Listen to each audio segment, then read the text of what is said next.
Continue the program.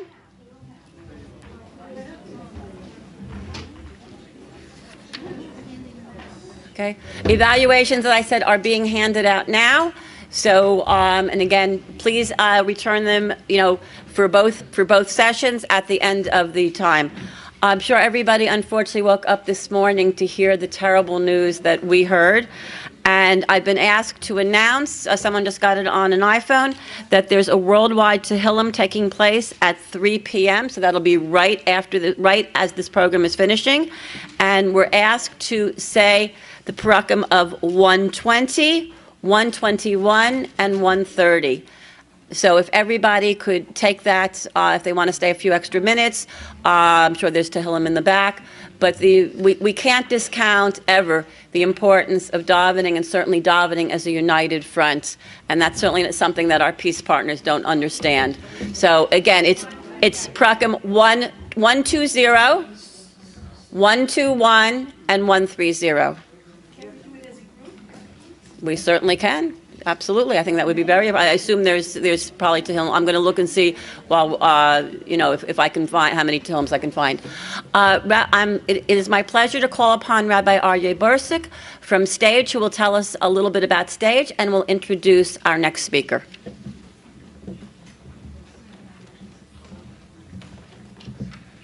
Thank you, Rabbi Steinig. Thank you again for all of the work that you put in for all 4 weeks of this wonderful lecture series. We're very grateful at STAJE for all that she's done. And of course, we're thankful to each and every one of you for coming. I'm sure other people have other things that they could have been doing. It's not easiest to get here to all the different locations, and we're very grateful for everyone to coming. I've spoken to many of you over the last couple of weeks, some in person, some by phone, about who we are and what we're trying to do. Our goal is, again, to try to offer opportunities for really what we've been discussing over the last 4 weeks, particularly to pick up on Dr. Dorn's theme. The opportunities for engagement, for activity, for attentiveness was her word. Whether that's through learning or through volunteer opportunities, we're looking to try to find ways to work with you to find things that you're interested in and that we can arrange, we can orchestrate, we can facilitate, we can launch, and ways to really help the entire community, both locally and throughout the area. So if people have ideas, we have some survey forms in the back on the Margaret Tietz table, and my cards are out. I'd love to hear people's feedback and thoughts. And I don't want to take up any more of anybody's time, so I'm just going to call up Rabbi Dr. Weiss, who is really very uniquely qualified to speak. The theme is, I believe, Torah perspectives on medical issues, and as a rabbi practicing in a quite large local kehillah, I've been davening there quite recently, and it's really a very special place. The camaraderie, both to me as somewhat of an outsider and watching between the congregants after davening, before davening, is really very special. So as a Rav of a local shul, as a doctor, someone who has a great perspective on medical issues, on Torah issues, and I'd like to call up Rabbi Dr. Weiss.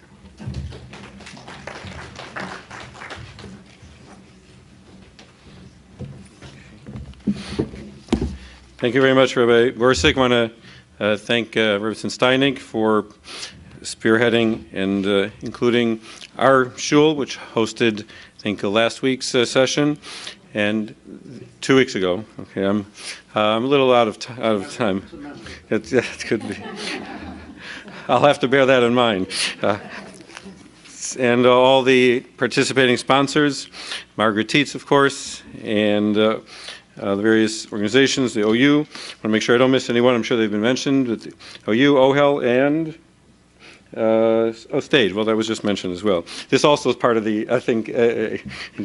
So I wanted to take the opportunity this afternoon to speak for a little bit about health issues from a Torah perspective, specifically focusing on preventive medicine, health maintenance, and talk about that from the perspective of Judaism, of Jewish halacha. Acknowledge many of the members from Hillcrest, Young Israel Hillcrest, and welcome to all of you, and hope that this day was meaningful, and hope that you have a healthy winter. In terms of print, don't forget the flu vaccine as well. But that is related to this issue, but I'm not going to talk about vaccines specifically at the moment. But I wanted to begin with the following description as recorded by the Chafetz Chaim.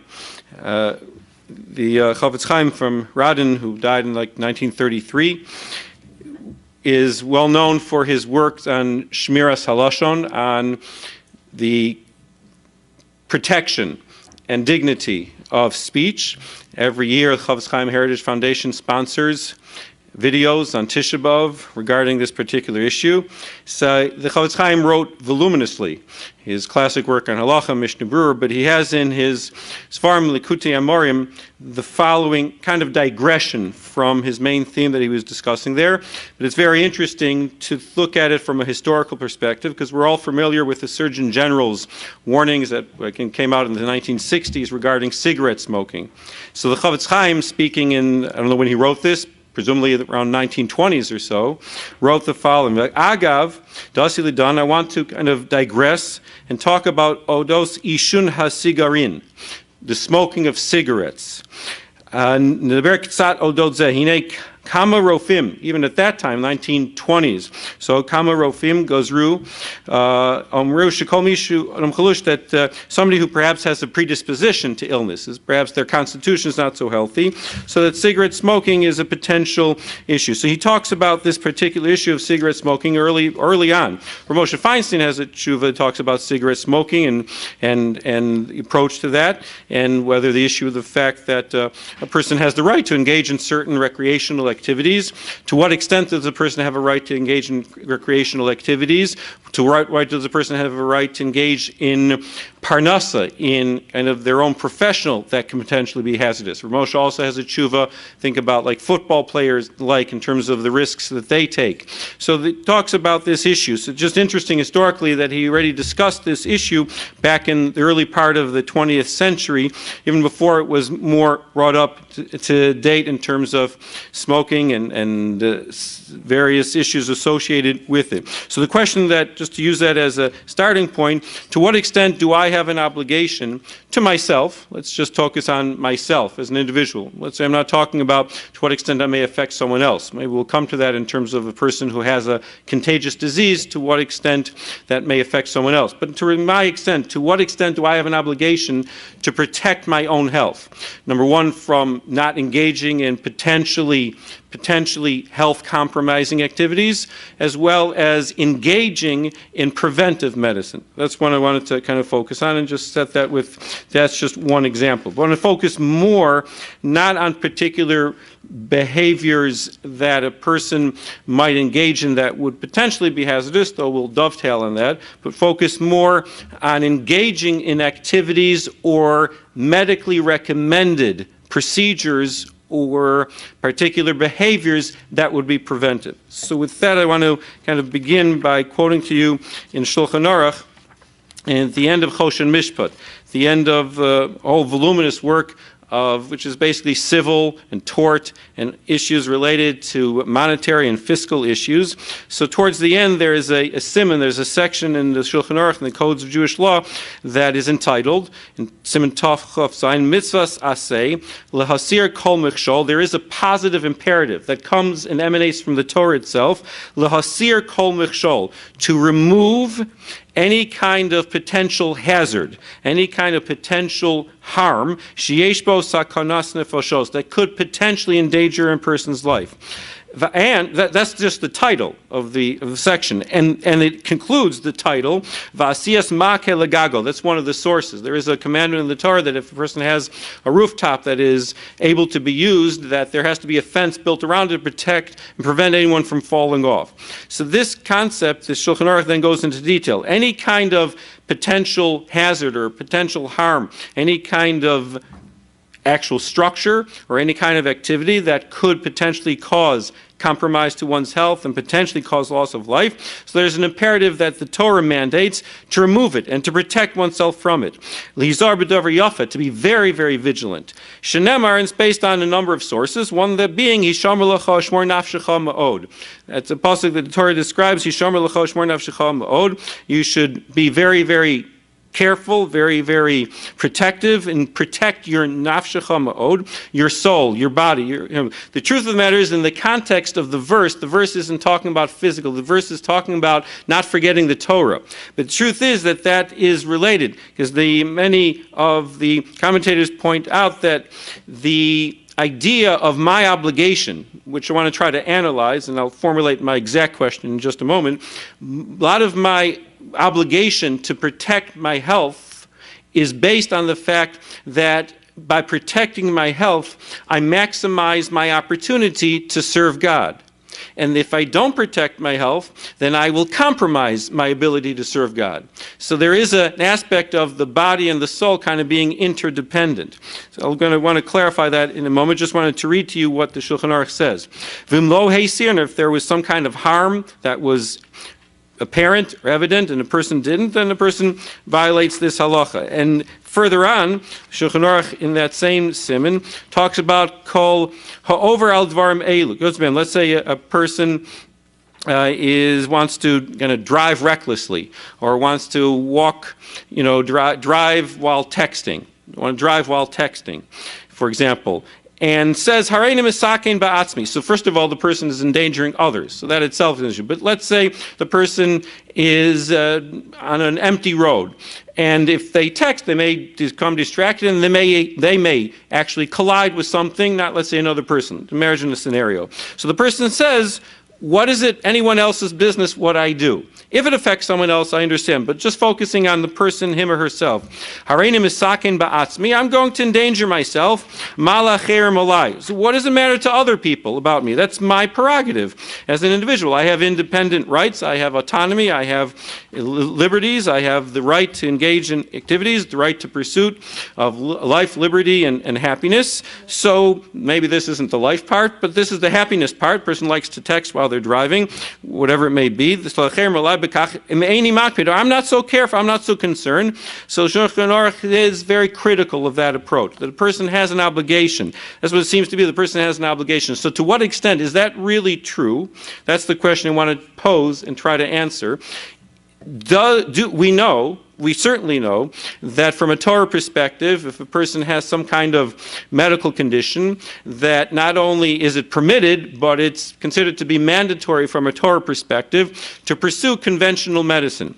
We do not rely on the notion that God will perform miracles. We don't follow the views of, let's say, Christian scientists or even other approaches that limit medical advances or accessibility. We strongly promote it. Rav Moshe Feinstein has a tshuva, has a response Rav Feinstein does about, is there any compromise in my emunah and my faith in God if I take out life insurance? So Rav Moshe has a tshuva there. He talks about that that's not an issue. The basic idea, I believe, is the fact that life insurance is something that's considered to be routine. It's not considered to be like a special category that only a small group of people use. Life insurance is something that's generally pursued as a routine. Therefore, to pursue something that's considered by society, by people in general, as a routine to protect oneself or one's family is not considered to be a compromise in my faith in God. I'll rely on God. God will take care of the family if, God forbid, something happens.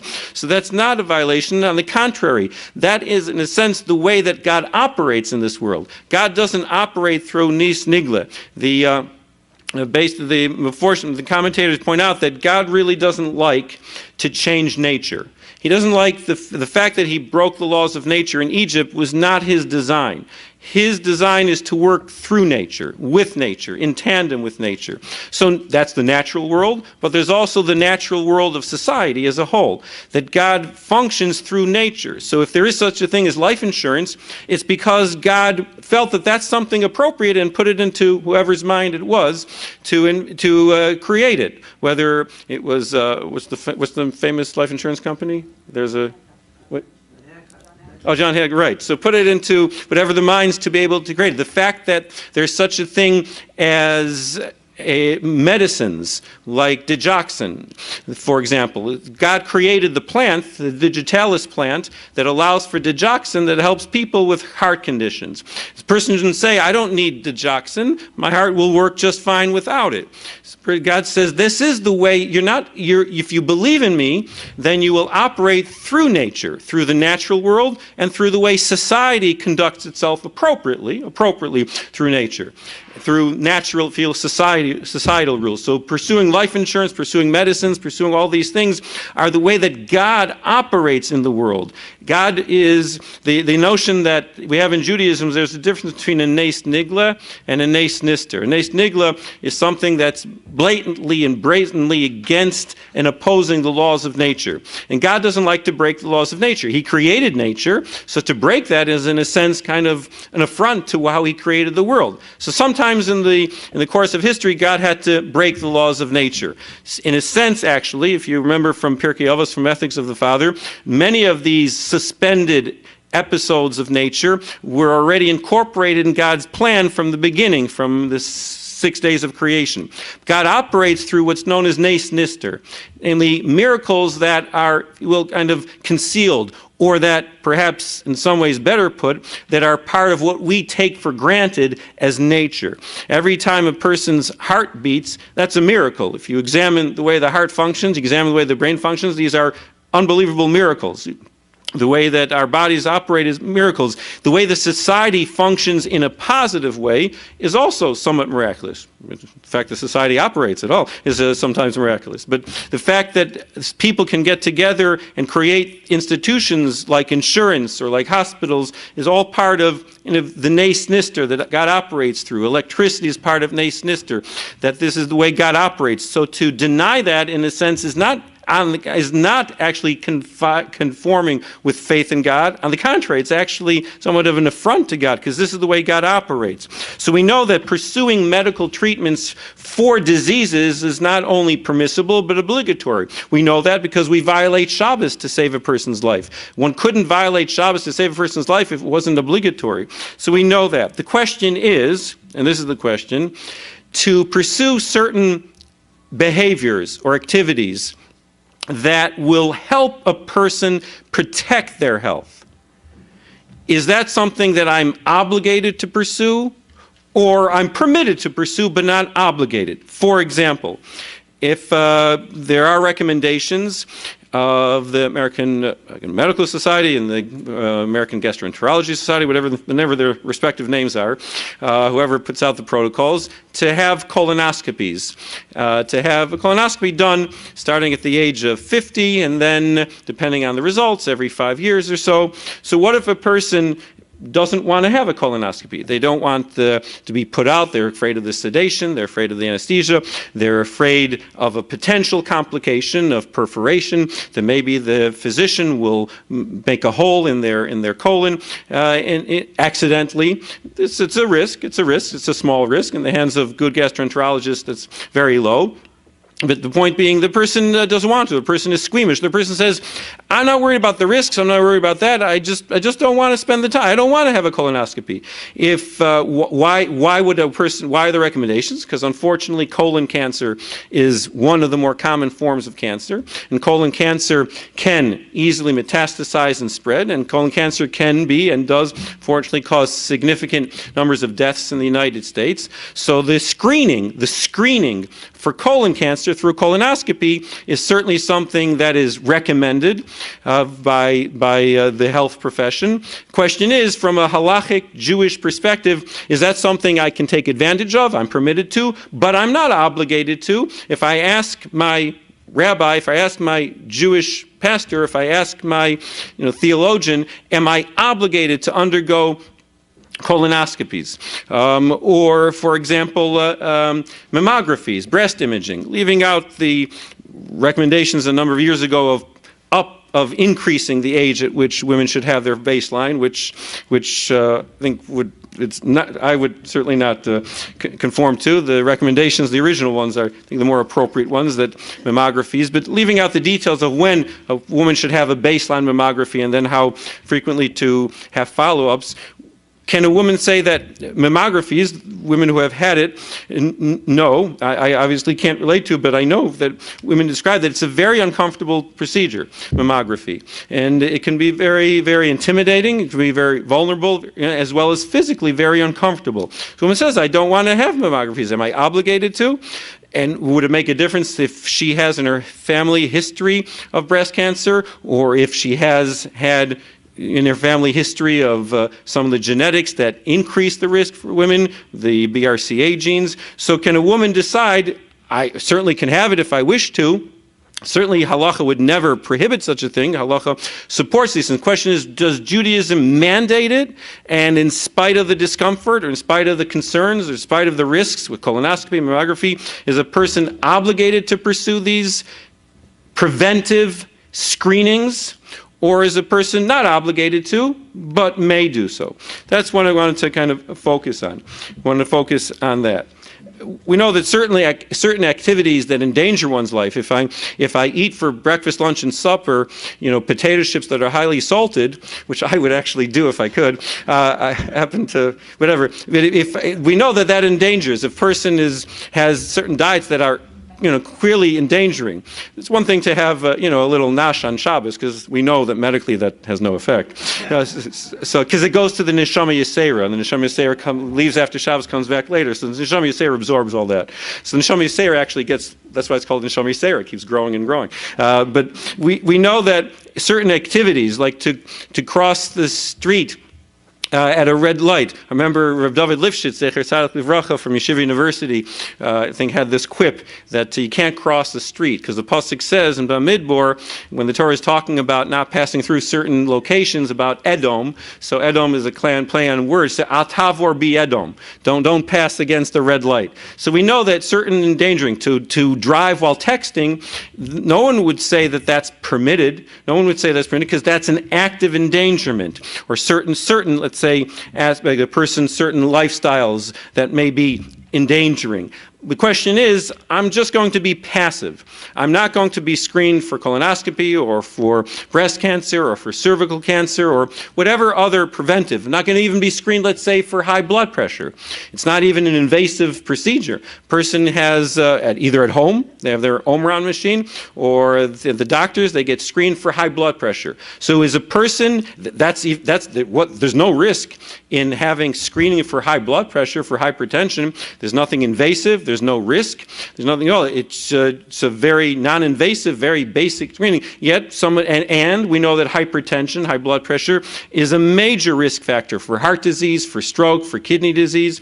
That's so hypertension is oftentimes referred to as like the silent killer, because oftentimes, more often than not, a person may have high blood pressure and not have any symptoms. A person may have symptoms. They may have headaches or something, but oftentimes hypertension there's no symptoms associated with it, but there are potential complications that accrue over many years of suffering from high blood pressure in terms of damage to the kidneys and the arteries to the brain and to the heart. So if a person says, okay, I can get screened, I can go to the doctor, get my blood pressure taken, I can have my machine at home, but I don't want to. I'm not interested in that. So there's no risk there. There's no discomfort. There's no pain. Yeah, it's slightly uncomfortable while they squeeze on the vein, fine, but it's not like a mammography, and certainly not like those procedures or colonoscopies. So the person have a right to say, I can do it, but I'm not mandated. That's just what I wanted to focus on and try to flesh out. So I'd like to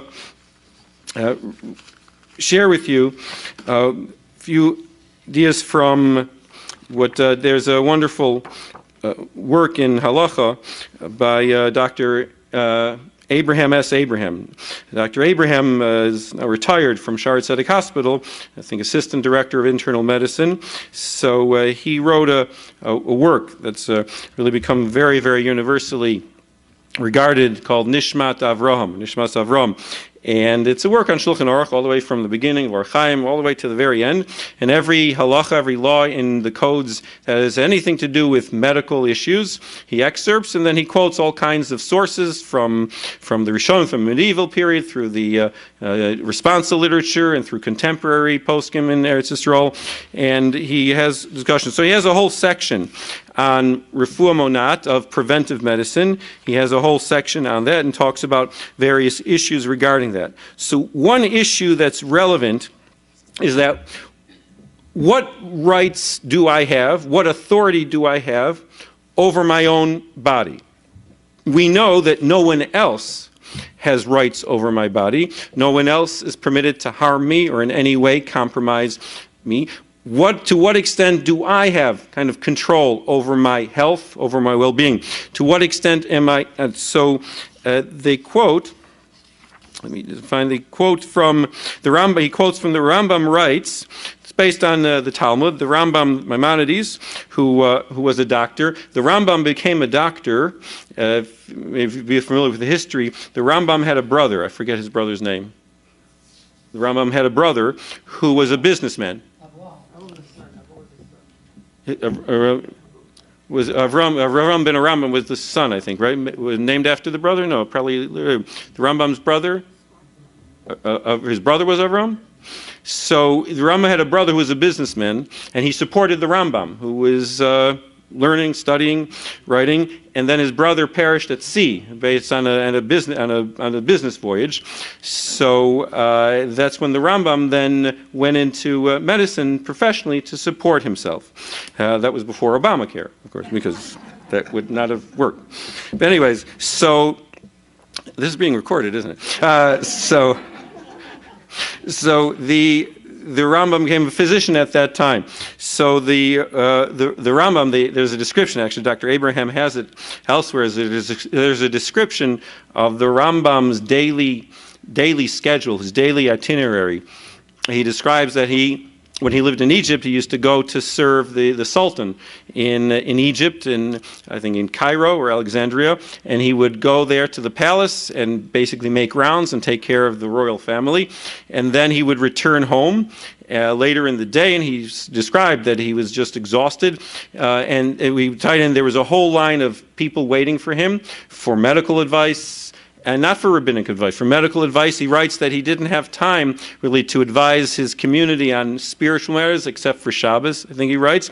So people used to line up, and he just used to go to literally in the wee hours of the night and just be exhausted and hungry and all of that. So the Rambam writes in his work, the Rambam writes that Asur l'adam lachbal bein ba'atzmo bein b'chavero, that I'm not permitted to injure anyone else, that we understand. I'm not permitted to injure myself. Self-mutilation or self-injury is considered to be prohibited. It's considered to be a biblical violation, that if a person harms oneself, it's considered to be a violation of the Torah. And he says that the Rambam writes in a certain context there, she'ein nafsho shel zeh ner kinyan gol hadam el kinyan hakadosh baruch hu. And they quote from on the commentary on the side of the Rambam in Hilchos Sanhedrin, the Ridvaz, who writes a similar notion, which I'll explain in just a moment more deliberately. nafsho shel adam kinyano el kinyan hakadosh baruch hu. That this notion that the Rambam has, that's reinforced, is that my life is not my proprietary rights, that I don't own my life, that my life belongs to God, and an extension of this idea, say that I'm like a custodian to my life. God imbued me with life, and I am the custodian of that neshama, that soul, that life, for the period of time that I'm on earth, and therefore, what? The body, right? The body, the soul, everything, correct, both the physical and spiritual. I'm a custodian, and therefore, as a custodian, God entrusts me as a custodian, and therefore I have to be very, very careful in how I take care of this body and this soul that God has given me the responsibility to take care of. So that notion speaks, if one translate into a little bit more of a technical legal perspective, that one could argue, based on this, that a person has no rights over their own. They have to do everything that is in concert with the optimal care of one's body and soul, focusing now that's on the body, and that I don't have the right in any way to compromise that, along with, in accordance with what's considered to be societally acceptable, and otherwise what's considered to be routine and what's considered to be appropriate. So that notion is that I don't have any personal rights. I have responsibilities. That's one approach that one can take. We generally assume that these phrases are not to be taken categorically, that I don't have any rights, I don't have any decision-making for myself. We believe that a person has decision-making. That part of the approach is that, unlike perhaps the opposite extreme, where I have total rights over my body and over and I can do anything I wish with my body as long as it doesn't harm someone else, and that I have no obligation to myself because I am only answerable to myself. So this is saying I'm not only answerable to myself, I'm answerable to God as well. And so the Chavetz Chaim also has an idea that on a certain level, the notion of protecting myself so that I can serve God is part of this idea, that I'm answerable to God. But it doesn't mean, therefore, that because I'm answerable to God, does that mean, therefore, that I cannot in any way make any independent decisions? That would mean that everybody has to make the same basic decisions consistently, that we all have to pursue whatever activities and refrain from whatever activities because we have no personal freedom. It's all based on kind of like religious responsibility to God. So we generally assume that that's not so, that there are areas in which we have the right to make decisions. So it's interesting that he quotes the following. He quotes, Dr. Abraham quotes, which I will find in just a moment. Bear with me for just a moment. He discusses this whole notion. Okay, so that each person may have certain limitations that may differentiate one person from another. That is true. That is true. For example, he talks here about, based also on the Rambam, about exercise. The Rambam talks very, very strongly about being active and being various kinds of exercises that are very helpful. Some people, have limitations in terms of the exercise, but obviously the notion that a person should keep oneself in good health. But he says, "V'neshuv l'sheila shesha'alti." Question is, ha'im yesh chiyuv le'adam bari, a healthy person, or presumably healthy person, lishmoa lahamlatzot ho'ela, to listen to these recommendations of screening that we mentioned. O ha'im heim begeder hamlatzot bilvad, their recommendations. V'halacha somechas al hadei mekubelas b'refuah, shmati mikon v'shlomo zalman Auerbach, that she'ein kol chiyuv she'adam yatseis lamlatzot le'vada yim hu mefached mehabedikot. That if a person is, let's say, concerned about certain investigations, certain procedures, certain tests, has a certain fear, that the person has the concern that a person, even though it's appropriate and recommended that a person listen to medical advice, like high blood pressure and the like. Nonetheless, one can't necessarily obligate the person absolutely if they have such a trepidation. So one has to kind of analyze that a little bit. Why would I not have an obligation to be concerned about high blood pressure? So if I've been diagnosed with high blood pressure, so then I already have a condition. So then no one would say that I'm permitted to ignore that. Why would that be different than the obligation to pursue antibiotics if a person has an infection that could be serious? So you understand, but do I have an obligation to find out if I have high blood pressure? So if I get the impression that these kinds of screenings that a person may be afraid of or concerned about, even something as innocuous as blood pressure screening, and certainly something like mammographies or colonoscopies, that apparently a person has some liberty to say that I'm concerned or afraid of a particular procedure. I'm not sure what their fear is regarding blood pressure screening, but he mentions lachat stam, high blood pressure, high cholesterol, things like that, that a person has the prerogative to pursue or not pursue. Why that is a good question. I don't fully understand why that would be. That a person is obligated to pursue healthy approaches to life, but that doesn't mean, therefore, a person has to engage in every recommended screening.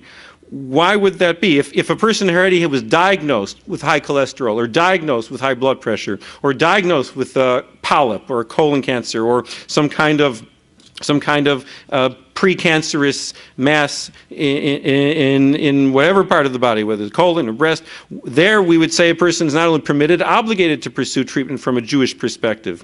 We would not subscribe to the notion of just kind of letting God take care of it. This is the way God does take care of it, through medicines, through procedures, through the proxies of physicians who are the shlichim, who are the representatives and ambassadors of God. So why would we say that to not find out about something, to kind of avoid knowledge, that I am not obligated to become aware of that.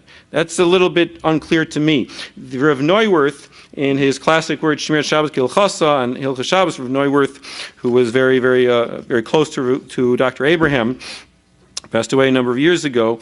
So Rav Neuwirth describes in Hilchos Shabbos the following: Adam Bari, a healthy person, Asher Yesh Chashash, there's a concern, Sheyechle b'machla midbeket, it might contract a contagious disease, an infectious disease that could become serious.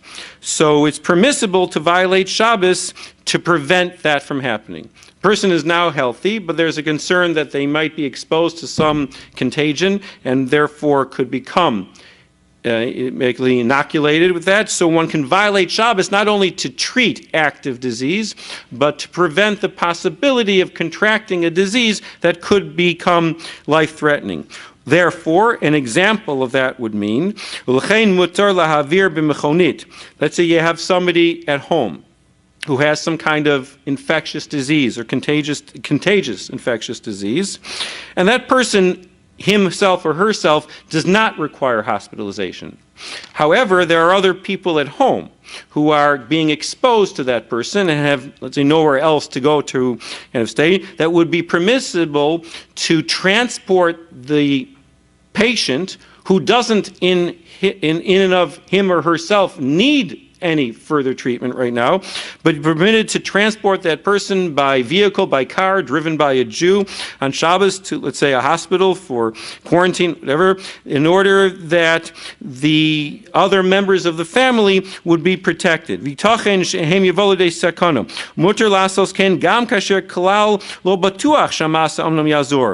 also is not clear, they've already been exposed. So how do we know that they haven't already contracted or have the contagion already kind of percolating and incubating in them? We don't know that. But the possibility of preventing that kind of disease that could be life-threatening even permits us to suspend Shabbos. So if Shabbos can be suspended to prevent a disease, it would seem to me that I should be obligated to engage in preventive screening to prevent disease. Now you could argue, well, there we know that there is already a present risk. There is somebody with this disease, and I am exposed to that person, so there is actually a disease that presents itself.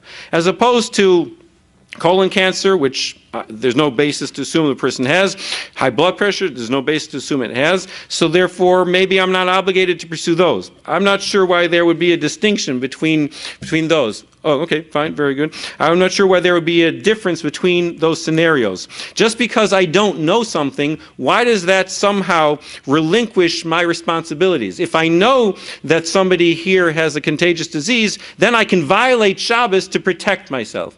But if I don't know that I have high blood pressure, so somehow that ignorance allows me to kind of say I'm not obligated to pursue it. I'm not sure why ignorance should allow me. A person doesn't have any symptoms that would indicate colon cancer or anything, so I have no awareness. A person may have had high blood pressure for the last 5 years and be totally unaware of it. Why is the ignorance of something allows me to say that I have the right to determine what happens with my body and not a kind of moral halachic obligation to pursue a treatment that could prevent a serious disease? If I can violate Shabbos to prevent spread of disease, why am I not just absolutely obligated always to do so? The pasuk says, just to wind down, the pasuk says in B'Shalach that when God brings out the Jews from Egypt, so he says, Kol hamachla shesamti v'mitzrayim, any kind of illness that I kind of imposed upon the Egyptians, Lo asim alecha, I will not place upon you, kinei Hashem rofecha, because I'm your physician, I'm your healer. Meaning to prevent something is the ultimate of refuah. It's the ultimate of preventive medicine, is the ultimate to prevent something from occurring. That's why it says in Shulchan Aruch doesn't distinguish between situations where a person has something that is readily apparent as a hazard, as a threat, versus engaging in, let's say, inactive screening. Not sure why there should be a difference. It seems that there is such a possibility that a person would not be obligated. I don't fully understand it. I would assume that the obligation to protect myself, number one, because I have a responsibility to God to protect myself, as well as my own kind of intrapersonal obligations to myself, to take care of myself. The Gemara has, just to conclude, the Talmud has a principle that that when it comes, let's say, to two people, both of whom need help to be saved, so I'm not obligated to sacrifice my life to help save someone else. Maybe I can put myself at risk to save someone's life, that's fine, but I'm not obligated to sacrifice. My life, to me, is the ultimate priority over anyone else's life. That doesn't mean I can in any way compromise another person's life, but in terms of consideration for myself, my life comes first, not only because it belongs to God, because why then is that person's life also belongs to God? That's because as a human being, God wants us to view ourselves as of infinite value, as a olam mole. Adam was created alone to indicate that every human being is of infinite world value. Therefore, I have an obligation to myself out of self-respect and dignity to kavod habrios. The concept of respect of human beings and dignity first comes with respect to how I treat myself. And therefore, I should have an obligation to say that I'm not obligated to have blood pressure screening or mammographies or colonoscopies because of my concerns or my discomfort or my inconvenience, whatever the legitimate basis would be, that I have a right to do so when I can violate Shabbos to save people's life, to prevent things, is a little bit difficult for me. And apparently there is such a possibility. You have to kind of analyze this passage in this section, and Dr. Abraham a little bit more so, but just to kind of throw that out as an idea of preventive medicine as something that is certainly strongly supported by Judaism, arguably mandated, maybe not always, but certainly something that would be considered to be something of pursuit to protect ourselves and to kind of mimic God, who is the ultimate healer by preventive, to kind of mimic him in that regard, and to understand that our lives have value, infinite value, value religiously, spiritually, as well as physically. Thank you very much. Are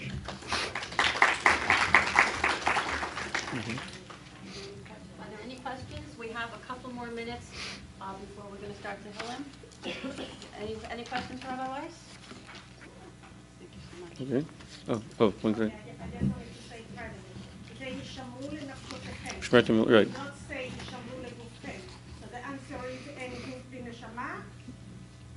So that's a good question. How that pasuk is quoted as if nafshechem refers to the physical, because sometimes we say the pasuk ki adam hu hanefesh. Sometimes nefesh refers to the spirit, sometimes refers to the physical. So it can be either one. But you're right, the Mevorshim do talk about the fact that it refers more in the context to the spiritual. So they have discussions about that. I don't know the specific answer. I was just mentioning, based on something else, that the Chavetz Chaim says that part of the reason why I have to protect my body is because I have to protect my nefesh, my neshama. Because if I don't protect my body, the neshama will have nowhere to occupy, and therefore I'm not subscribing to that aspect. Thank you.